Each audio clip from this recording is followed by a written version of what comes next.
9ാം ക്ലാസ്സിൽ പഠിക്കുന്ന എൻ്റെ എല്ലാ മക്കൾക്കും ബയോളജി മൈ പാഷനിലേക്ക് സ്വാഗതം.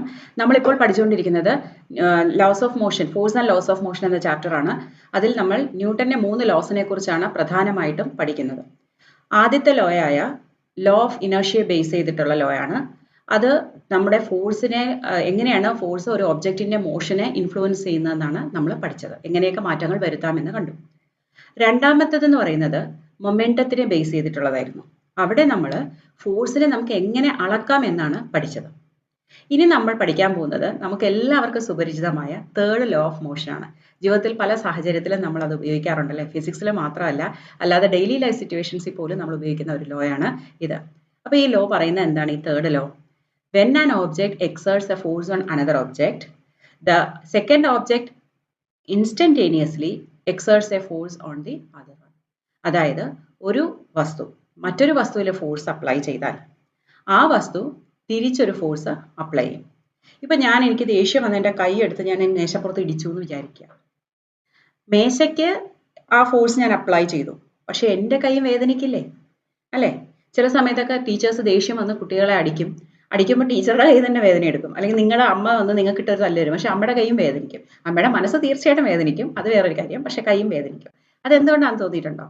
അവിടെ എന്താ, നിങ്ങളുടെ ദേഹത്ത് അമ്മ അടിക്കുമ്പോൾ ഒരു ഫോഴ്സ് അമ്മ എക്സേർട്ട് ചെയ്യുന്നുണ്ട്. അതേപോലെ നിങ്ങളുടെ ബോഡിയിൽ നിന്ന് തിരിച്ചൊരു ഈക്വൽ ആൻഡ് ഓപ്പോസിറ്റ് ഒരു ഫോഴ്സ് അപ്ലൈ ചെയ്യുന്നുണ്ട്. ഓക്കെ, അതാണ് അമ്മയുടെ കൈക്ക് വേദനയായിട്ട് വരുന്നത്. ഏത് ഒബ്ജക്റ്റും അങ്ങനെയാണ്. ഇപ്പൊ ഞാൻ എൻ്റെ ഈ ഇടത് കൈ കൊണ്ട് വലത് കൈയെ ഞാൻ അടിച്ചു കഴിഞ്ഞാൽ എൻ്റെ വലത് കൈയിലാണ് ഞാൻ അടി കൊടുക്കുന്നത്, പക്ഷെ എൻ്റെ ഇടത് കൈ വേദനിക്കും. എന്തുകൊണ്ടാ? ഇവിടുന്ന് ഞാനൊരു ഫോഴ്സ് ഇങ്ങോട്ട് കൊടുത്തു, അപ്പോൾ ഇവിടുന്ന് ഒരു ഈക്വൽ ആയിട്ടുള്ള ഫോഴ്സ് തിരിച്ചു കൊടുക്കും, പക്ഷെ അത് ഓപ്പോസിറ്റ് ഡയറക്ഷനിലാണെന്ന് മാത്രം. ഇനി ഇത് രണ്ടും അപ്ലൈ ആവുന്നത് ഒരു ഒബ്ജക്റ്റിലാണ്? ഒരിക്കലും അല്ല. കാരണം ഞാൻ കൊടുത്തത് ലെഫ്റ്റ് ഹാൻഡിൽ നിന്ന് റൈറ്റ് ഹാൻഡിലോട്ടാണ്. അതേസമയം ഓപ്പോസിറ്റ് ഫോഴ്സ് വന്നത് എവിടെ നിന്നാണ്? റൈറ്റിൽ നിന്ന് ലെഫ്റ്റിലേക്ക്. അപ്പൊ ആദ്യത്തെ ഫോഴ്സ് അപ്ലൈ ആയത് റൈറ്റ് ഹാൻഡിലും അതിന്റെ ഓപ്പോസിറ്റ് ഫോഴ്സ് അപ്ലൈ ആയത് എൻ്റെ ലെഫ്റ്റ്. രണ്ടും രണ്ടല്ലേ? അപ്പൊ ഒരിക്കലും ഇത് രണ്ടും ഒരേ ഒബ്ജക്റ്റിലല്ല എന്ന് മനസ്സിലാക്കുക. അപ്പം 2 പോയിന്റ്സ് ആണ് ഇവിടെ വളരെ വ്യക്തമായിട്ട് മനസ്സിലാക്കേണ്ടത്. ഒന്നാമതായി, ഈ ഫോഴ്സസ് ഈക്വൽ ഇൻ മാഗ്നിറ്റ്യൂഡ് ആയിരിക്കും, ഒരിക്കലും കൂടുതലോ കുറവായിരിക്കില്ല, ഈക്വൽ ആയിരിക്കും, പക്ഷെ വ്യത്യസ്തമായ, അതായത് എതിർ ദിശയിലായിരിക്കും അനുഭവപ്പെടുന്നത്. രണ്ടാമത്, ഇനി അനുഭവപ്പെടുന്നത് 2 ഡിഫറെന്റ് വസ്തുക്കളിലായിരിക്കും, ഒന്നിലല്ല. ഇത് രണ്ടും കൃത്യമായിട്ട് മനസ്സിലാക്കി വെക്കുക. ഇനി ഇതിനെ ഈസി ആയിട്ട് നമ്മൾ എങ്ങനെയാ പറയുന്നത്? For every action there is an equal and opposite reaction. എന്തെങ്കിലും ചെയ്യുമ്പോൾ നമ്മൾ തിരിച്ച് ആരെങ്കിലും പ്രതികരിക്കുകയോ, അല്ലെങ്കിൽ നമ്മളിപ്പോൾ ഒരു തെറ്റ് ചെയ്തു, അതിനുള്ള പണിഷ്മെന്റ് നമുക്ക് ദൈവം തരികയാണെങ്കിൽ നമ്മൾ പറയില്ല, എല്ലാത്തിനും ഒരു ഓപ്പോസിറ്റ് റിയാക്ഷൻ ഉണ്ടെന്ന് പറയില്ലേ? ഇനി ഇവിടെ നോക്കൂ, സാധാരണ നിങ്ങൾ കളിക്കുമ്പോൾ, എസ്പെഷ്യലി ഫുട്ബോളിലാണ് ഏറ്റവും കൂടുതൽ വരുന്നത് അല്ലേ? കഴിഞ്ഞ വേൾഡ് കപ്പ് ഒക്കെ കാണുമ്പോൾ നമുക്കറിയാം എത്ര പ്ലേയേഴ്സ് വന്ന് മറിഞ്ഞ് വീണ് കുറേ സമയം അവർ അതിന് തന്നെ കളയല്ലേ. ചില പ്ലേയേഴ്സിനെ നമ്മൾ അതിന്റെ പേരിൽ കളിയാക്കിയിട്ടുണ്ട് ഒത്തിരി. അപ്പോൾ ഇവരിങ്ങനെ ഈ ബോളിന്റെ പിറകെ ഓടുമ്പോൾ അവരുടെ ഫോക്കസ് മുഴുവൻ അത് എങ്ങനെയെങ്കിലും കിക്ക് ചെയ്ത് ഫാർ എത്തിക്കുക, അല്ലെങ്കിൽ മറ്റേ ടീമിന്റെ കയ്യിൽ നിന്ന് തട്ടിയെടുക്കുക എന്നുള്ളതാണ്. അങ്ങനെ വരുമ്പോൾ ഇവർ തീർച്ചയായിട്ടും അവർ ഇടിക്കും പരസ്പരം. ഇവരുടെ വെലോസിറ്റി കൂടുതൽ, ഇവർ ഭയങ്കര സ്പീഡിലല്ലേ ഓടുന്നത്, പിന്നെ ഇവരൊക്കെ നല്ല അത്യാവശ്യം വെയിറ്റ് ഉള്ള ആൾക്കാരുമാണ് അല്ലേ? അപ്പൊ അവര് വന്ന് തമ്മിൽ ഇടിക്കുമ്പോൾ നമുക്ക് കാണാൻ രണ്ടുപേരും വന്ന് വീഴുന്ന കാണാം. ചിലർ ആക്ട് ചെയ്തും വീഴും, എന്നാലും നല്ലപോലെ വന്ന് ഇടിച്ച് രണ്ടുപേർക്ക് ഇഞ്ചുറി ആവുന്നത്, ചില സമയത്ത് സ്ട്രെച്ചറിൽ വരെ എടുത്തുകൊണ്ട് പോകുന്ന സമയം കണ്ടിട്ടുണ്ട്. അപ്പൊ അവിടെ എന്താ സംഭവിക്കുന്നത്? മെസ്സി വന്ന് നെയ്മറെ ഇടിച്ചാലും ഓക്കെ, മെസ്സിക്കും ഇഞ്ചുറി വരാം. എന്തുകൊണ്ടാ? ഇത് ഓപ്പോസിറ്റ് ആ ഒരു ഫോഴ്സ് അപ്ലൈ ആവുന്നതുകൊണ്ടാണ്. അപ്പൊ മെസ്സി നമ്മുടെ നെയ്മറിനെ ഇടിക്കുകയാണെങ്കിൽ ഓക്കെ, അപ്പോൾ മെസ്സിക്ക് എന്ത് പറ്റുന്നു? ഒരു ഫോഴ്സ് അങ്ങോട്ട് നെയ്മറിലേക്ക് അപ്ലൈ ചെയ്യുന്നു. അതെന്താണ്? ആക്ഷൻ ഫോഴ്സ് ആണ്. നെയ്മറുടെ ബോഡിയിലേക്ക് മെസ്സി ഇടിക്കുമ്പോൾ മെസ്സിക്കും ഒരു ഓപ്പോസിറ്റ് ഫോഴ്സ് എക്സ്പീരിയൻസ് ആവുന്നുണ്ട്. അതാണ് അത് ഫ്രം നെയ്മർ ടു മെസ്സി. അപ്പൊ ഫോഴ്സ് ഈക്വൽ ആണ്, പക്ഷെ അതിന്റെ ഡയറക്ഷൻ ഡിഫറെന്റ് ആണ്. അപ്പോൾ ഒരു പെയർ ഓഫ് ഫോഴ്സസ് ആണ് ഇവിടെ ആക്ട് ചെയ്യുന്നത്. അപ്പൊ ഈ ഫോഴ്സസിനെ നമുക്ക് ആക്ഷൻ ഫോഴ്സ് എന്നും റിയാക്ഷൻ ഫോഴ്സ് എന്നും വിളിക്കാം. അപ്പൊ ഇവിടുത്തെ ആക്ഷൻ ഫോഴ്സ് ആരായിരുന്നു? മെസ്സി ടു നെയ്മർ ആണ് action force, Neymar to Messi ആണ് റിയാക്ഷൻ ഫോഴ്സ്. അപ്പോൾ ഈ ആക്ഷൻ ഫോഴ്സ് റിയാക്ഷൻ ഫോഴ്സും വെച്ചിട്ട് കുറച്ച് കാര്യങ്ങൾ നമുക്ക് എക്സ്പ്ലെയിൻ ചെയ്യാം. ഇത് നിങ്ങളുടെ ടെക്സ്റ്റ് ബുക്കിൽ തന്നെയുള്ള ഒരു ഡയഗ്രാം ആണ്. നമുക്ക് 2 സ്പ്രിംഗ് ബാലൻസ് ഉണ്ട്, സ്പ്രിംഗ് ബാലൻസ് ബിയും സ്പ്രിംഗ് ബാലൻസ് എയും. ഇത് രണ്ടും കണക്ട് ചെയ്തിട്ട് നമ്മൾ ബി എ ഫിക്സ് ചെയ്തിരിക്കുകയാണ്. ബി എവിടെയാണ്? ഒരു വോളിൽ ഫിക്സ് ചെയ്തിരിക്കുകയാണ്. അപ്പൊ നമ്മൾ അതിനെ ഡിസ്റ്റർബ് ചെയ്യുന്നില്ല, പകരം എന്താ, നമ്മൾ എയിൽ പിടിച്ച് വലിക്കുകയാണ്. അപ്പൊ നമ്മൾ ശരിക്കും ഫോഴ്സ് അപ്ലൈ ചെയ്യുന്നത് എയിൽ മാത്രമാണ്, പക്ഷേ റീഡിംഗ് കാണുമ്പോൾ എയും ബിയും ഒരേ റീഡിംഗ് കാണിക്കും. ഇവിടെ സംഭവിക്കുന്നത് എന്താണെന്ന് വെച്ചാൽ സ്പ്രിംഗ് ബാലൻസ് എ ബിയിലേക്ക് ഒരു ഫോഴ്സ് അപ്ലൈ ചെയ്യുന്നു.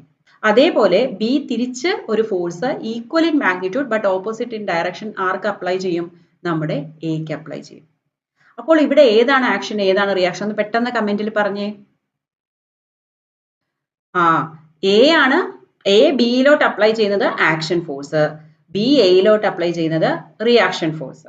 ഇനി ഇത് നമ്മുടെ ഡേ ടു ഡേ ലൈഫിൽ നമ്മൾ അറിയാതെ ഉപയോഗിക്കുന്നുണ്ടല്ലോ, അതൊന്ന് നോക്കിയാലോ. ഇവിടെ നമ്മുടെ ചിന്നുകുട്ടി ഇങ്ങനെ നടന്നു പോവുകയാണ് അല്ലെ. അപ്പോൾ എന്ത് പറ്റുന്നു?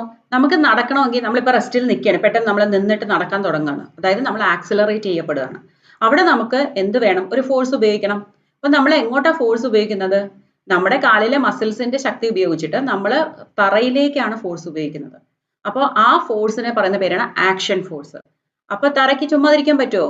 അങ്ങനെയാണോ എൻ്റെ അടുത്ത് ഫോഴ്സ് ഉപയോഗിക്കുന്നത്? എന്നാ ഇതാ പിടിച്ചോ റിയാക്ഷൻ ഫോഴ്സ് എന്ന് പറഞ്ഞിട്ട് തിരിച്ചൊരു ഫോഴ്സ് നമ്മളിലേക്കും. അപ്പൊ നമ്മൾ എന്ത് ചെയ്യണത്?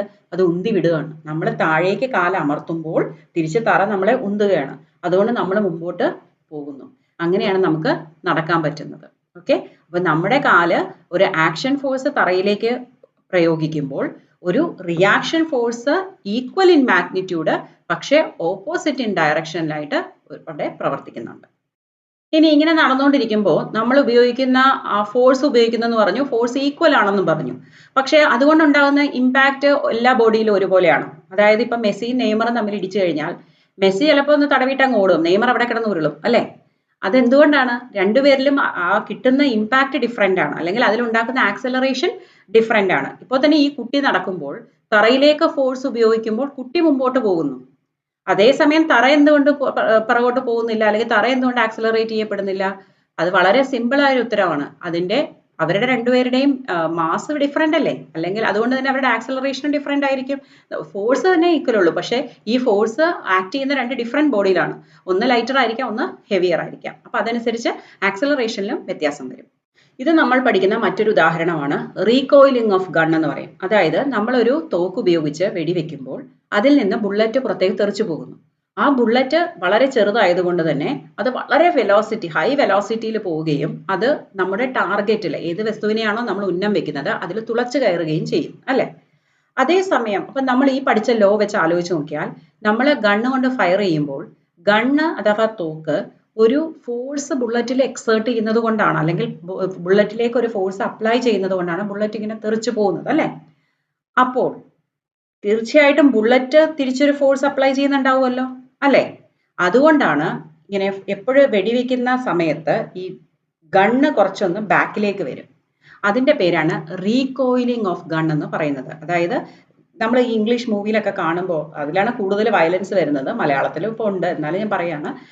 ഈ എന്താ പറയാ, നമ്മുടെ മെഷീൻ ഗണ്ണൊക്കെ ഉപയോഗിക്കുമ്പോൾ നമുക്കറിയാം അവരും ഇങ്ങനെ റീകോയിൽ ചെയ്യുന്ന കാണാം അല്ലെ.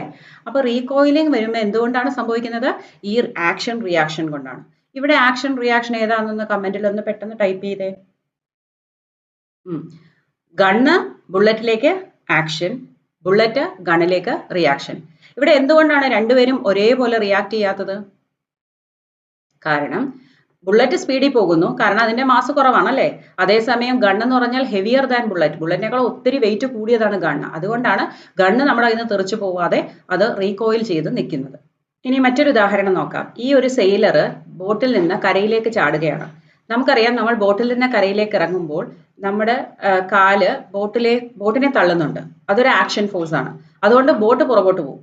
പക്ഷേ ബോട്ട് നമ്മുടെ ദേഹത്തേക്ക് ഈ ഒരു ഓപ്പോസിറ്റ് ഫോഴ്സ് തരുന്നത് കൊണ്ട് നമ്മൾ കരയിലേക്ക് മൂവ് ചെയ്യാനും കഴിയുന്നുണ്ട്. അപ്പൊ എപ്പോഴും ബോട്ടിൽ നിന്ന് ഇറങ്ങുമ്പോൾ ബോട്ട് പിറകിലേക്ക് പോകുന്നതിന്റെ കാരണം ഇതാണ്, ആക്ഷൻ ആൻഡ് റിയാക്ഷൻ. അപ്പോൾ ഈ സെയിലർ ബോട്ടിലേക്ക് അപ്ലൈ ചെയ്യുന്നത് ആക്ഷൻ, ബോട്ട് തിരിച്ച് അപ്ലൈ ചെയ്യുന്നത് റിയാക്ഷൻ. ഇവിടെ നമുക്ക് law of conservation of momentum മനസ്സിലാക്കാം. ഇവിടെ നമുക്ക് രണ്ട് ബോൾസ് ആണുള്ളത്, ഒന്ന് എ ഒന്ന് ബി. എയുടെ മാസ് എന്ന് പറയുന്നത് MA ആണ്, ബിയുടെ മാസ് MB ആണ്. ഇവർ രണ്ടുപേരും വെലോസിറ്റി പോയിക്കൊണ്ടിരിക്കുകയാണ്. Initial velocity UA for A, UB for B. U ആണല്ലോ നമ്മൾ എപ്പോഴും ഇനിഷ്യൽ വെലോസിറ്റി U എന്നാണ് എടുക്കാറ്. ഇനി ഇതില് UA UBയേക്കാളും കൂടുതലാണ്, എയുടെ വെലോസിറ്റി കുറച്ച് കൂടുതലാണ്. ഇവർ ഒരേ ഡയറക്ഷനിൽ പോയിക്കൊണ്ടിരിക്കുകയാണ്. അപ്പോൾ ഇവൻച്വലി എന്ത് പറ്റും? കുറച്ച് കഴിയുമ്പോഴേക്കും ഇതിന്റെ വെലോസിറ്റി കൂടുതലുകൊണ്ട് തന്നെ ഇതിനെ വന്നിട്ട് ബൊമ്പാർഡ് ചെയ്യും, തട്ടും അല്ലെ. ഇവിടെ ഒരു കൊളിഷൻ നടക്കും. ആ കൊളിഷൻ ഇസ് T. അപ്പോൾ കൊളിഷൻ നടന്നതിന് ശേഷം അവരുടെ വെലോസിറ്റി സെയിം ആയിരിക്കുമോ? ഇല്ല. അപ്പോൾ അവരുടെ വെലോസിറ്റി ചേഞ്ച് ചെയ്യും. വി എയും വി ബി ആവും. എയുടെ velocity V A final velocity, ബിയുടെ ഫൈനൽ വെലോസിറ്റി വി ബി ആകുന്നു. ഇനിഷ്യൽ മൊമെന്റം എന്തായിരിക്കും? എയുടെ എം എ യു എ അല്ലേ? ഫൈനൽ മൊമെന്റം എത്രയാണ്? M A B A. അപ്പോൾ ചേഞ്ച് ഇൻ മൊമെന്റം എന്ന് പറയുന്നത് M A into V A minus U A. Rate of change of moment എന്ന് പറയുന്നത് ടൈമും കൂടെ എടുക്കുന്നതാണ് അല്ലേ? കഴിഞ്ഞ ലോസ് നന്നായിട്ട് പഠിച്ചാൽ ഇത് ചെയ്യാൻ പറ്റുള്ളൂ കേട്ടോ. അപ്പോൾ M A into V A minus U A upon T ആണ് ഇതിന്റെ change of momentum of the first ball. Ball ബിയുടെ ഇനിഷ്യൽ മൊമെന്റം എന്ന് പറയുന്നത് എം ബി യു ബി ആയിരുന്നു. ഫൈനൽ മൊമെന്റം എന്ന് പറയുന്നത് എം ബി വി ബി ആണ് അല്ലേ? അപ്പോൾ നമ്മൾ ഇതിനെ rate of change of momentum എന്തായിരിക്കും? M B V B final momentum minus initial momentum M B U B. Rate എന്ന് പറയുമ്പോൾ ടൈമും കൂടെ കൺസിഡർ ചെയ്തു. ഫോഴ്സ് എ ബിയിലോട്ട് അപ്ലൈ ചെയ്ത ഫോഴ്സിനെ നമുക്ക് എന്തെടുക്കാം? F A B, force A B.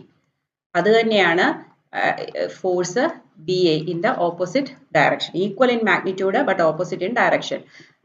നമ്മൾ സെക്കൻഡ് ലോ ഓഫ് മോഷനിൽ പഠിച്ച എന്താ? Rate of change of momentum അല്ലേ force.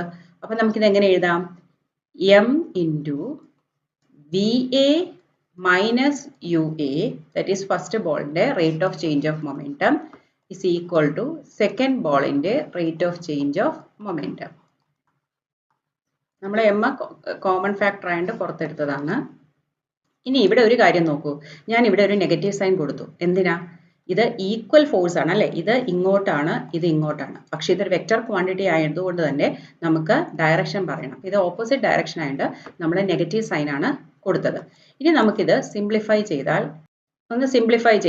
M A V A minus M A U A is equal to minus M B V B minus and minus plus M B U B.